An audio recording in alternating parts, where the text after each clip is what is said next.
तो आपको सेवड़ा क्षेत्र से 41,000 करीब वोट जो मिले हैं, उस जनता को क्या कहना चाहोगे? मैं जनता का बहुत बहुत आभारी हूँ। अभी मैंने यही कहा कि मैं कभी जनता का इस एहसान को भूल नहीं सकता। मुझे भारी संख्या में वोट मिले, 41,000 वोट मिले। हम ज़्यादा मार्जिन से हारे नहीं हैं, इसको बहुत बड़ी कोई हार नहीं कहा जा सकता। आने वाले समय में जनता आप पे विश्वास कर चुकी है, उसके लिए आप क्या करेंगे?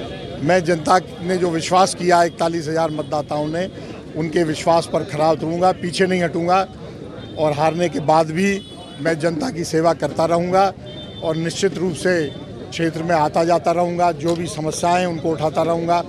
विकास के कामों के लिए भी निरंतर विपक्ष का जैसा होना चाहिए वैसा दबाव हमारी तरफ से बनता रहेगा सरकार के ऊपर, विकास के काम हों। मतदाताओं को कहना है कि हमने तो वोट जबरदस्त तरीके से दिए और ईवीएम में कुछ गड़बड़ हो गई, ईवीएम को लेकर के क्या करेंगे? देखिए क्या है, ईवीएम में के ऊपर बहुत आरोप लगते हैं। अब मैं कोई वैज्ञानिक या इंजीनियर तो हूँ नहीं, ना मैंने खोल के देखा है ईवीएम, ना समझा है। लेकिन एक बात जरूर है, मोटी मोटी बात है कि जब अधिकांश विपक्षी दल, अधिकांश दल, जैसा मैंने अभी कहा कि सत्ता में तो 30% पे भी लोग आ जाते हैं, 40% पे आ जाते हैं, 60% या 70 ने तो विरोध में वोट दिया है, तो उनका भी सम्मान होना चाहिए।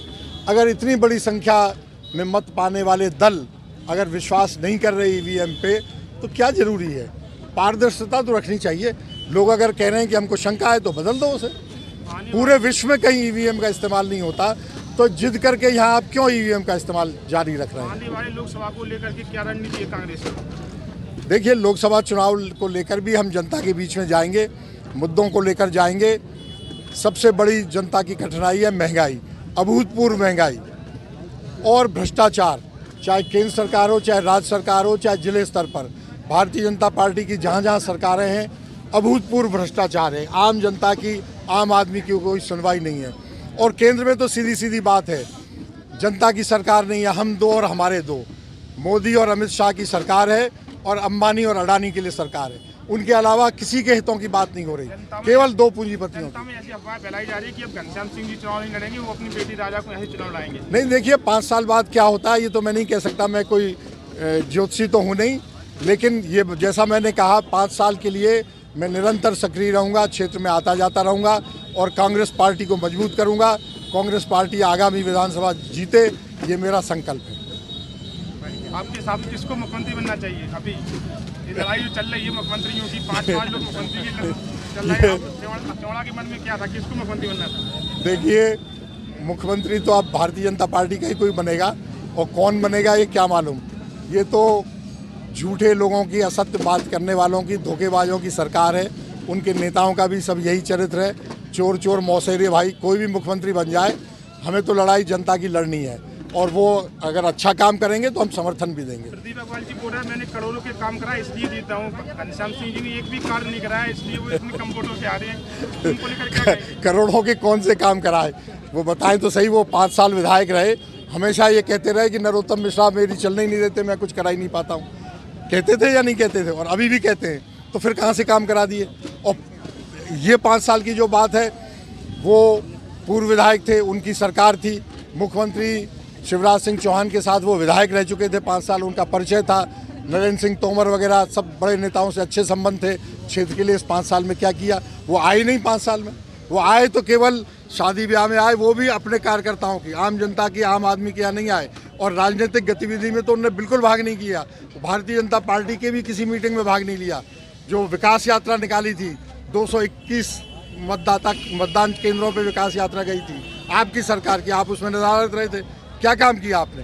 काम करना होता तो आते तो सही, 5 साल तो बिल्कुल नदारत रहे। वो बोल रहे थे कि विधायक जी ने सेवड़ा पुल का एवं सेवड़ा के जो पुल थे टूटे थे, उनकी एक भी बार विधानसभा में मुद्दा नहीं उठाया। ये पुल मैं लेकर के आया हूँ, इसलिए जनता ने मुझे आप सेवड़ा पुल देखने तक तो आए नहीं। बाढ़ पीड़ितों के लिए कहीं किसी के घर गए हो तो बताएं, पुल देखने आए हो तो उसकी एक फोटो दिखा दें। आपने कहीं बात उठाई हो, कोई चिट्ठी लिखी हो, बिना चिट्ठी लिखे आपने करवा दिया। मुख्यमंत्री को लिखी हो, पीडब्ल्यूडी मंत्री को लिखी हो, किसी को लिखी हो, उसकी प्रति तो होगी आपके पास। हमें सर्टिफाइड कॉपी नहीं चाहिए, ऑफिस कॉपी तो रखी होगी, कार्बन कॉपी रखी होगी, आप वही दिखा देते। आपने दिखाई कभी? और पुलों की जहाँ तक बात है, सबको मालूम है सेवड़ा में सबसे बड़ा ऐतिहासिक धरना प्रदर्शन पुलों को लेकर मैंने किया था, कांग्रेस पार्टी ने किया था। 3,500 लोग एकत्रित हुए थे, यहाँ धरना दिया था, एसडीएम का घेराव किया था, इंदरगढ़ में किया। ये सब दबाव बना, व्यापारियों ने हड़ताल की, व्यापारियों ने दबाव बनाया, जन आंदोलन होने लगा, तब पुल बना था। प्रदीप अग्रवाल जी की तो आवाज़ कभी हमने सुनाई नहीं दी। हमें कार्यकर्ता बोल रहे हैं कि अब घनश्याम सिंह एवं कांग्रेस पार्टी को इंडिपेंडेंट जो चुनाव होते हैं, सरपंच पार्षद इन सब में भी भाग लेना चाहिए, क्या सही बात है? देखिए, ये अपना अपना तरीका होता है, हर एक का अपना तरीका होता है। हमारे बगल में लाहौर क्षेत्र में डॉक्टर गोविंद सिंह जी चुनाव लड़ते हैं, 7 बार वो विधायक रहे, अब की पहली बार हारे वो 8वीं बार। वो सरपंच क्या पंच तक के चुनाव में भाग लेते हैं। वो गांव में पंचायत बुला के कह देते हैं कि नहीं ये लड़ेगा सरपंच का चुनाव और नहीं लड़ेगा, और कोई लड़ेगा तो मैं उसका काम नहीं करूंगा। जनपद वो लड़ाते थे, जिला पंचायत वो लड़ाते थे, नगर पालिकाएँ वो लड़ाते थे, और इतनी रुचि वो लेते थे। उनके लोग चुने भी जाते थे, विपक्ष में रहते हुए भी। नगर पंचायतों में उनके अध्यक्ष बैठे हैं, जिला पंचायत में उनके प्रतिनिधि बैठे हैं, सब कुछ है। मैं दूसरी विचारधारा का था। हर एक का अपना अपना काम करने का तरीका होता है, सोच होता है। मैंने अभी तक छोटे चुनाव में कभी भाग नहीं लिया। नगर पालिकाओं में टिकट वितरण करना पड़ता है, पार्टी टिकट देती है, तो वहाँ जरूर मजबूरी है, हमको देखना पड़ता है कौन अच्छा हमको लगता है उसको टिकट दिलवाते हैं। उसके अलावा मैंने कभी ग्रामीण स्तर के किसी चुनाव में कभी किसी का सपोर्ट नहीं किया, कभी किसी का विरोध नहीं किया। तो काम करने के तरीके अलग अलग होते हैं। उसका एक फ़ायदा मुझे ये मिलता है कि कोई भी मुझसे व्यक्तिगत राजनीतिक रंजिश नहीं मानता है कि ये हमें हराने आए थे, कभी कोई ये नहीं मानता है। तो तरीका होता है। अब ठीक है, कभी कभी सोचना पड़ता है, स्ट्रेटजी बदलनी भी पड़ती है राजनीति में। बहुत महत्वपूर्ण सुझाव अभी दिया हमारे मार्ट साहब जनवेद सिंह जी ने कि आप रणनीति बदलो, आप वो रणनीति अपनाओ। तो देखेंगे, विचार करेंगे आगे क्या होता है। ऐसी क्या चूक हुई कि पूर्व मुख्यमंत्री दिग्विजय सिंह के सारे जो कैंडिडेट उन्होंने लड़ाए थे सारे के सारे हार गए, ऐसी क्या पार्टी से? नहीं, सारे के सारे नहीं हारे। कौन कहता है सारे के सारे हारे? बता रहे हैं गोविंद सिंह भी हार गए, केपी सिंह भी हार गए, आप भी हार गए, सिंह भी हार गए, राहुल भदौरिया भी हार गए। नहीं, देखिए क्या है, दिग्विजय सिंह जी के पुत्र जीते, दिग्विजय सिंह की कैबिनेट के कई पूर्व मंत्री जीते, हनी बघेल 50,000 वोट से जीते, बहुत से जीते। आप पूरे मध्य प्रदेश में उदाहरण ले लें, हारे नहीं है। सतीश सिकरवार जीते ग्वालियर में, अपने रावत जी जीते, श्योपुर जिले से रामनिवास रावत, तो बहुत से जीते, बहुत से हारे। अब जीत हार की संख्या ज़्यादा हुई कम हुई, इस पर तो एक बहुत बड़ा प्रश्न चिन्ह है। मैं तो आपसे ही पूछूंगा, आप अपने दिल पर हाथ रख के बता दीजिए, क्या मध्य प्रदेश में इतने विधायक भाजपा के जीतेंगे? आपने सोचा था कभी? नहीं सोचा था।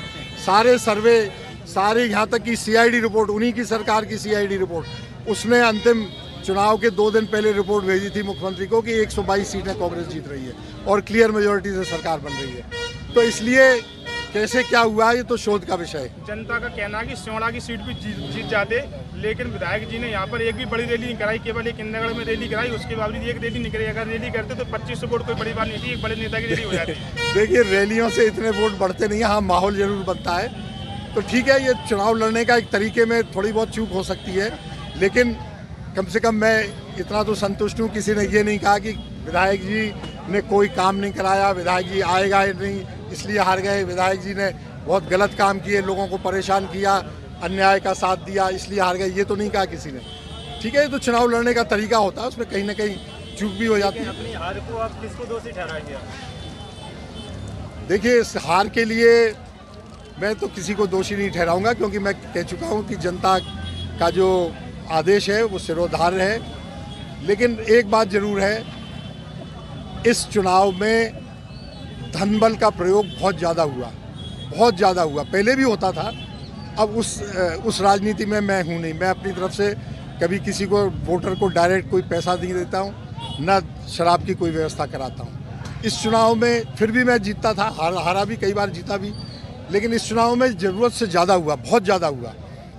दूसरी चीज़, भारत निर्वाचन आयोग की तरफ से भी कोई सख्ती नहीं बरती गई, न जांचें की गई, न तलाशियां ली गई, न शराब बंटने या पैसे बंटने की शिकायतें हुई या कुछ हुई, इस पर ध्यान नहीं दिया गया। पहली बार आपको ध्यान होगा, ये ऐसा चुनाव हुआ जिसमें दतिया जिले और कई जिले हैं, मैं तो आप दतिया का उदाहरण दे रहा हूँ, बहुत से ज़िलों में लोगों ने, बहुत विपक्षी दलों ने शिकायत की शासकीय कर्मचारियों की, लेकिन एक का भी ट्रांसफ़र नहीं हुआ, एक का भी नहीं।